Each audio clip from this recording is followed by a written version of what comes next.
I want to dive into what truly matters to you regarding your mission. Can you elaborate on what your mission is and why it's important to you? Well, yeah, that's a very good question.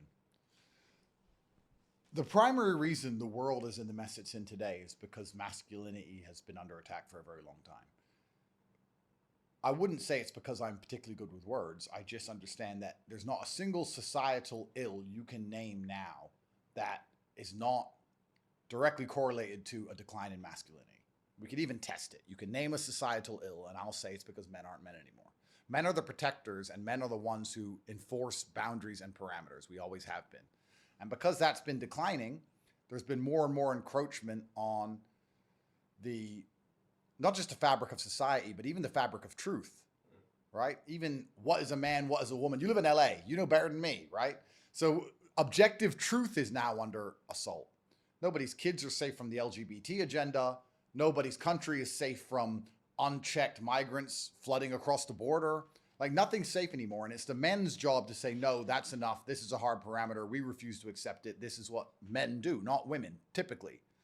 So they attack the men first. You destroy the warriors of a society before you want to conquer it. And it's my goal, I guess, my objective to just try and restore some of the typically, traditionally masculine traits inside of the men of the world today. And they call that toxically masculine, which of course is a lie. It's such an interesting, it's so hypocritical they say toxically masculine, because if they call the police, they want a toxically masculine man. If you have to go to war, you want toxically masculine men. If you need a firefighter, you want a toxically masculine man. And then they call it all toxic and try and throw it out the window. It's so interesting how hypocritical they are. So if you'll often see the more masculine a society is, the harder it is to psyop the populace, because typically in a masculine patriarchal society, the men protect their women from certain ideals and they protect their women from certain degrees of brainwashing. I'll give you a very simple example. If you look at the COVID debacle, in every household where the woman was in charge, I guarantee they were all masked up and they all took their injections because they were scared. They were fearful. And women are easy to scare. They're easier to scare than men. So you can put it all over the news, everyone's going to die, and you can use an emotional argument because women are typically more emotional than logical, and you can talk about the fact that your grandma's going to die if you don't take the injection, and blah, blah, blah. In a household ran by the men, all this crap came on the news, and unless he's a total pussy, he was like, you know what, just let everyone just calm down. Let's wait a few weeks. Just relax before we start getting injections. Far more calm. So that's what a man's typical job has always been, and we've lost that in the West now, so they can come along with absolute insanity. And because there's not a male logical barrier to the emotional arguments, to the propaganda, to the garbage, you see the entire population being brainwashed very, very quickly. I can give you a very recent example of this. Joe Biden's the best president ever. He's not senile. He's not senile. Next day. He's senile. He must go. Next day. Kamala's the best. Like, boom, boom, boom. Like they forgot that they were saying that Joe Biden was perfectly capable like two weeks ago. And nobody liked Kamala. Even the liberals didn't pretend to like her. And now they're all like, Kamala is great. Kamala is great. It's like, it's incredible. But that's because no one comes along, or there's no barrier to the brainwashing. And a lot of people are fully slave-minded. The world makes a lot more sense when you understand there's a huge contingent of people who genuinely want to be slaves because they feel happier as a slave because they don't have to think. And then they don't need any personal responsibility for themselves, and they don't have to blame themselves for their own failings. So they want to just be part of a system. You know, it's like, it's kind of scary that they could do COVID all over again. They could do it all over again. Like a certain percentage of people have learned their lesson, but there's a huge percentage of people who have learned nothing at all. Kamala's great, you know, whatever they're supposed to do. And a lot of this comes from masculinity. I think that men as a whole, call me misogynistic, that would be terrible. This never happened before. But men as a whole, we're typically more prepared to say or do something which may hurt somebody's feelings because we believe it's right than a woman. A woman would be like, but feelings. And a man would be more logical. So a man can sit there and say, no, she's unfit for the job. Oh, but she's a black woman, the first woman president. I don't care. She's unfit for the job.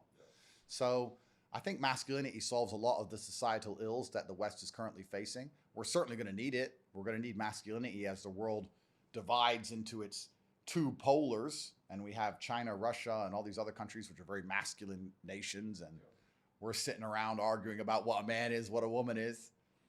It's interesting. So yeah, I mean, my mission, I never thought of it as a mission, but I just saw the world was such bullshit, and I saw the only answer was a very simple one. So I thought, okay, well, let me at least be a beacon for that. And then I kind of grew a following, and that's where it's going, I guess. Hmm. But, I want to touch. because truthfully, and don't want to interrupt, but the whole COVID debacle was literally contingent on men being pussies. Yeah. The reason COVID happened is because men are pussies. That's why it happened.